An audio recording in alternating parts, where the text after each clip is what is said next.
ሰላም እንኳ ዓብድ ሓና ቻናል መጻኹም ኣብዚ ሓለፈ ሰሙንስ ብጣዕሚ ዘደንግጥ ዜና ተዘርግሑ ነይሩ እሱ ድማ ታዩ 16 ቢልዮን ዝኸውን ፓስወርድስ ካብ ጉግል ፌስቡክ ኣፕል ተሰሪቑ ወይ ድማ ልሒኹ ዝብል እዚ ዜና እዚ ዓበይቲ ዝበሃሉ ናይ ዜና ማዕኸናት ከም ዶይቼ ቬለ ኤፒ ኒውስ ዘ ጋርዲያንን ካልኦት እውን እዮም ኣውፂኦምዎ ሓስቕ ኢልና ክንሓስብ ከለናስ 16 ቢልዮን ፓስወርዳት ብጣዕሚ እዮም ብዙሓት ንዓለምና ህዝቢ እኳ 8 ቢልዮን ከባቢ እዩ ወዶ ግን ብልክዕስ ተኣጋጢሙ ፌስቡክ ዲዩ ሃክ ተገይሩ ጉግል ዲዩ ሃክ ተገይሩ ናትና ሓበሬታ ካብቶም ዝተሰረቁ ዲዩ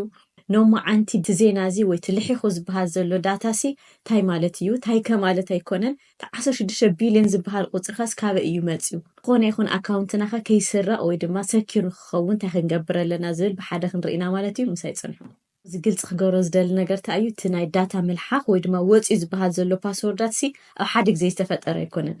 ጉግል ፌስቡክ ወይ ድማ ኣፕል ሲ ኣብ ሓደ ሌትስ ሃክ ተገይሮም ወይ ድማ ዳታ ናልሒኾምዎ ማለት ኣይኮነን ታይዳ ኣይተፈጢሩ ማለት እዩ ኣብ ዝሓለፉ ብዙሓት ዓመታት ሲ ኣሽሓት ዝኾኑ ናይ ዳታ ብሪች ወይ ድማ ምጥሓስስ ኣጋጢሞም ነይሮም እዮም ካብኡ ሕዚ ቀረባ ግዜ ሓደ ኣካል ታይ ገይሩ ማለት እዩ ቶም ቅድሚ ሕዚ ዘጋጠሙ ብዙሓት ብሪቻት ወይ ድማ ምጥሓስ ሲ ኣኪዩ ሰብ ሓደ ዳታቤዝ ገይርዎም ማለት እዩ ስለዚ ተሓድሽ ነገር ሲ ክንደየናይ ተሰሪቑ ወይ ድማ ስኬሉ እዩ ዘርእየና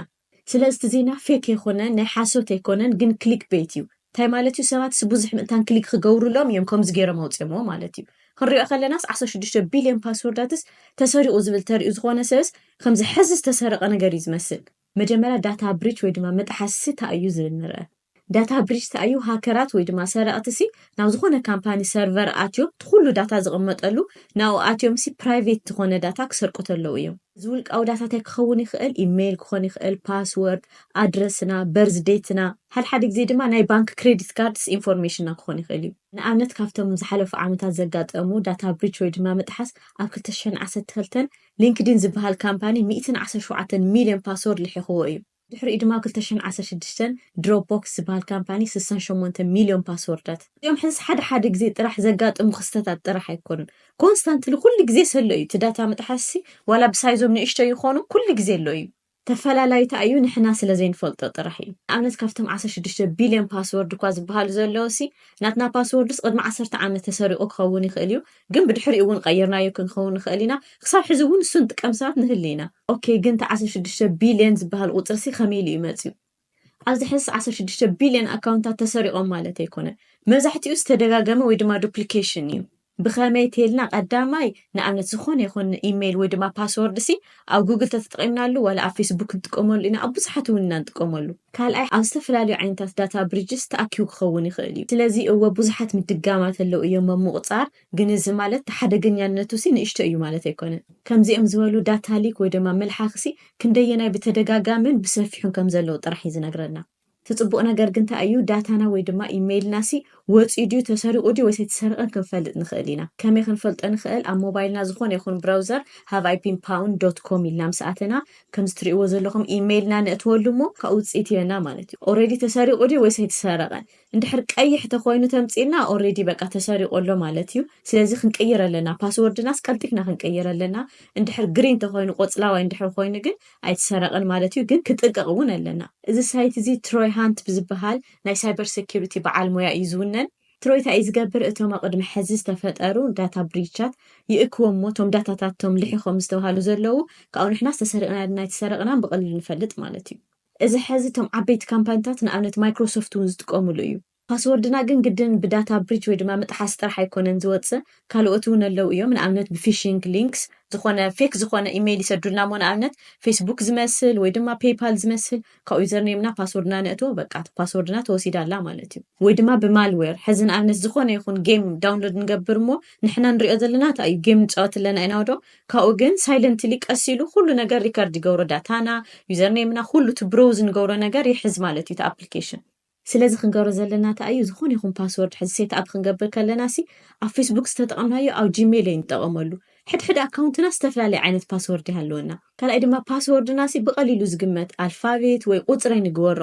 ንኣብነት ተብ ስክሪን ትሪእዎ ዘለኹም ፓስወርድ ንኽትግምቶ ብጣዕሚ ከቢድ እዩ ቀሊል እውን ኣይኮነን ካልኣይ ድማ ፓስ ፍሬዝ ዝበሃል መንገዲ ክንጥቀም ንኽእል ኢና እዚ እንታይ እዩ ፓስወርድናስ ሙሉእ ሓሳብ ንገብሮ ኣብ ክንዲ ሓደ ቃል ንገብሮስ ሙሉእ ሓሳብ ንገብሮ እሞ ኣብ ማእኸል እውን ቁፅሪ ክነእትወሉ ንኽእል እዚ ሕዚ ዩኒክ እዩ ናትና ጥራሕ እዩ ካሊእ ሰብስ ክግምቶ ኣይኽእልን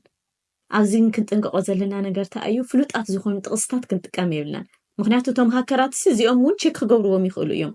ግን ዋላ ዝሓየለ ሓይል ፓስወርድና እንድሕልሕ ይኹስ ምንም ክከላኸለና ይኽእልን ምክንያቱ ቶም ሃከራት ኢሜይልና ኣለዎም ፓስወርድ ኣለዎም ካብኡ እዮም ዝገብሩ ኣብቶም ሜጀር ዝበሃል ፕላትፎርማት ናኸዱ ይፍትንዎ ማለት እዩ ካብ ዋላ ንእሽተይ ነገር ናቀየሩ ይፍትንዎ እሞ ንሕና ድማ ስለ እንደጋገም ወይ ዝኾነት ፊደል ገለ እውን ንቕይር ሓደ ግዜ ወዶ ክፈልጥዎ ይኽእሉ እዮም ካብ ፓስወርድ ብተወሳኺ ክልተ መንገድታት ኣለዉ ኣካውንትና ሰኪዩር ንገብረሉ ቀዳማይ ቱ ፋክተር ኣውተንቲኬሽን እዩ እዚ እንታይ ማለት እዩ ዝኾነ ይኹን ሰብሲ ፓስወርድ ከእቲ ከሎስ ካብኡ ብተወሳኺ እውን ናይ ሓቅት ሰብ ስድዩ ንምፍላጥስ ካልእ ሓበሬታ እውን ክህብ ኣለዎ ንኣብነት ብኤስኤምኤስ ክኾን ይኽእል ናብ ስልክናስ ኮድ ይሰደልና ማለት እዩ ኮድ ምስ ሰደልና እታ ኮድ ሳነእትዋ ካብኡ ክልተ ግዜ ኣውተንቲኬትድ ኮይና ኣለና ማለት እዩ ካብ ኤስኤምኤስ ብተወሳኺ ካሊእ ድማ ጉግል ኣውተንቲኬተር ዝበሃል ኣፕሊኬሽን እውን ክትጥቀም ንኽእል ኢና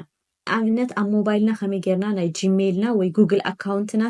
ከመይ ጌርና ቱ ፋክተር ኣውተንቲኬሽን ኦን ንገብሮ ንርአ ኦኬ ስለዚ ሕዚ ኣነ ጂሜይል እየ ዘለኹ ናብታ ፕሮፋይል ፒክቸር እየ ዘለታ ይኸይድ ይፀቕጣሞ ማኔጅ ዮር ጉግል ኣካውንት ትብል ይፀቅጥ ማለት እዩ ካብኡ እዚ ሴቲንግ ናይ ኣካውንት እዩ ናብ ሴኪሪቲ ትብል ይኸይድ ሴኪሪቲ ስለ ዝደለኹ ካብኡ ቱ ስቴፕ ቨሪፊኬሽን ዝብል ይደሊ ኣብዚ ኣላ ቱ ስቴፕ ቨሪፊኬሽን ትብል ካብኡ ሎጊን ግበር ክብለኒ እዩ ሎጊን ገበር ካብኡ ኣብ ታሕቲ ኣውተንቲኬተር ትብለላ ኣድ ኣውተንቲኬተር ኣብ ትብል ይኸይድ ካብኡ ሴት ኣፕ ኣውተንቲኬተር ይብሎ ማለት እዩ ካብኡ ኪውኣር ኮድ ኣምፂለ ኣሎ ካብኡ ዛ ኪውኣር ኮድ እንታይ ዝገብራ ከይደ ስካን ይገብራ ማለት እዩ ብምንታይ ስካን ዝገብራ ጉግል ኣውተንቲኬተር ዝበሃል ኣፕሊኬሽን ዳውንሎድ ንገብር እሞ ንኽድና ጉግል ኣውተንቲኬተር ካብኡ ስካን ኪውኣር ኮድ ንብሎ ማለት እዩ ኦኬ ካብኡ ምስ ገበርክዎ ኮድ ጀነሬት ገይርለ ኣውፂለ ኣሎ ካብኡ እንታይ ክገብር ዛ ኮድ እዚኣ ኮፒ ገብራ እሞ ምስ ፀቐጥክዎ በቃ ኮፒ ይገብር ኣሎ ባዕሉ ኮፒ ገብራ እሞ ከይደ ናብቲ ጉግል ኣካውንት ፍትዓንትዎ ዝነበርክዎ ኔክስት ይብላ ካብኡ ትኮደ እትዮ ኢልኒ ትኮደ እትዮ ኣለኹ ካብኡ ቨሪፋይ ይብላ ማለት እዩ ኦልሬዲ ኣውተንቲኬተር ኣድ ገይር ኣለኹ ወሲኸ ኣለኹ ተርንኦን ምግባር ጥራሕ እያ ተርፈኒ ተርንኦን ይገብራ ካብኡ ንምርግጋፅ ደጊሙ ሕዚ ሎጊን ግበሩ ክብለና እዩ ካልእ መዓልቲ ሕዚ ሎጊን ክንገብር ከለና ፓስወርድ ጥራሕ ዘይኮነ ዝሓተና እታ ኮድ እውን እትዋ ይብለና ማለት እዩ ካብኡ ኮድ ግን ንሕና ጥራሕ ስለንፈልጦ ክንገብሮ ንኽእል ኢና ካልኣይን ካብዚ ብጣዕሚ ዝቐለለ መንገዲ ድማ ኣሎ ስታ እዩ ፓስኪ እዩ ፓስኪ እንታይ እዩ ኣብ ክንዲ ብቱ ፋክተር ኣውተንቲኬሽን ወይ ፓስወርድ ሎጊን ንገብር በቲ ኖርማል ሞባይልና ንኸፍተሉ መንገዲ ብቁፅሪ ክኸውን ይኽእል እዩ ወይ ብፓተርን ክኾን ይኽእል እዩ ወይ ድማ ብዓሻራ ንኸፍተ ኢና ወደ ሞባይልና ስለዚ ሎጊን ክገብር ተለኹ ናብ ጂሜይል እውን በቲ ኖርማል ዝጥቀመሉ ብኡ ክጥቀም ይኽእል እየ ፓስኪ ኣድ ንምግባር ወይ ሴት ኣፕ ንምግባር ድማ ፍትዓንትዎ ዝነበርናዩ ጂሜይል ይኮንና ንገብር ሓድሓደ ግዜ ይሰርሕ እዩ ሓድሓደ ግዜ ይሰርሕን ስለዚ ኣብ ኖርማል ብራውዘር ኢና ንኸይድ እታ ሊንክ እዚኣ ነእትዋ እዛ ሊንክ ኣብ ዲስክሪፕሽን ከኣምጠልኩም እየ ንኸይድ ኦኬ ካብኡ ሎጊን ግበር ይብለኒ ኣሎ ምክንያቱ እዚ ናይ ሴኪሪቲ ነገር ስለ ዝኾነስ ሎጊን ክገብር ኣለና ሎጊን ገይረ ኦኬ ኣብዚ ሕዚ ክሬት ፓስኪ ትብል ዘላ ኣብ ኣንፀቅጥ ክሬት ደጊምና ካብኡ ኮንቲኒዩ ንብሎ ነዚ ዲኻ ደሊኻ ይብሉ ነቲ ዲቫይስ እዚ ኦኬ ለዮ ኣለኹ ካብኡ ድሓረ ንምርግጋፅ እቲ ኖርማል ሞባይልና ንምኽፋት ንጥቀመሉ ንኣብነት ፓተርን እንተኮይኑ ወይ ድማ ኮድ ስነእትዎ ማለት እዩ ካብኡ በቃ ፓስኪናስ ኣትዮ ኣሎ ማለት እዩ ስለዚ ካሊእ መዓልቲ ናብ ጂሜይል ሕዚ ሎጊን ክገብር ተመፅሲ ፓተርኒ ጥራሕ የኽእቲ ፓስወርድ የለኒ ገለ የለኒ ማለት እዩ ዝኾነ ይኹን ሃከር ግን ሞባይለይ ብኣካለተ ዘይሃልያቶ እዚ ክገብር ኣይክእልን ክኣተ ይኽእልን ግን ምናልባት ሞባይልና እንድሕር ተሰሪቕና ኮይኑ ማለት እዩ ኣብ ካሊእ ላፕቶፕ ክኾን ይኽእል ኣብ ካሊእ ሞባይል ኣቲና እዚ እውን ዲሊት ክንገብሮ ንኽእል ኢና ዲሊት ፓስኪ ንብሎ እሞ ካብኡ ድሓረ እቲ ሰብ በታ ሞባይል ኣውተንቲኬት ክገብር ኣይኽእልን ካብ ናይ ሎማዓንቲ ቪድዮ ዝኾነ ነገር ተወሲድኩም ንካልኦት ሰባት ሼር ገበርዎም ኣካፍልዎም ምክንያቱስ ክሳብ ሕዝስ ፓስወርድ 1 2 3 ወይ ናይ ሰብ ሽም ከም ፓስወርድ ዝጥቀም ሰብ እውን ኣሎ እዩ ኣብ ቀፃሊ ብካሊእ ቪድዮ ክሳብ ንራኸብ ቻው ቻው